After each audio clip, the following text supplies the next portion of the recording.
বিশ্বস্ততার সহিত ছাত্র জনতার অভ্যুত্থানে শেখ হাসিনার সরকারের পতনের পর বাংলাদেশের রাজনীতিতে বড় ধরনের পরিবর্তন এসেছে।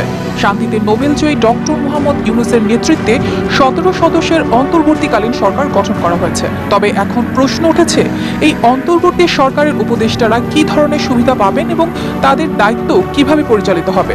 2011 সালের সংবিধানের পঞ্চদশ সংশোধনীতে তত্ত্বাবধায়ক সরকার ব্যবস্থা বাতিল হওয়ার পর থেকে এ ধরনের সরকারের উপদেষ্টাদের বেতন এবং অন্যান্য সুযোগ সুবিধা নিয়ে কোনো সুনির্দিষ্ট নীতিমালা নেই। তবে বঙ্গভবন সূত্রে জানা গেছে, প্রধান উপদেষ্টা প্রধানমন্ত্রীর মতোই পদমর্যাদার সমান হবেন এবং উপদেষ্টারা মন্ত্রীর সমান মর্যাদা পাবেন।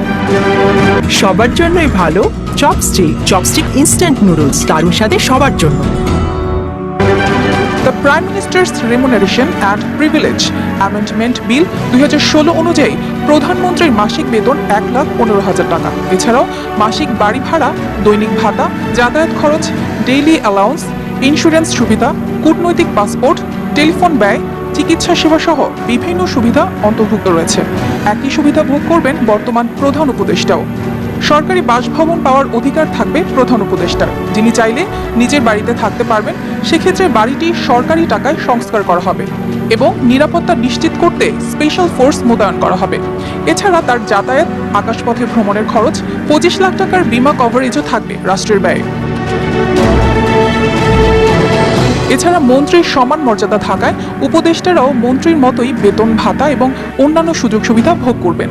তাদের মাসিক বেতন 1,05,000 টাকা, যা করমুক্ত।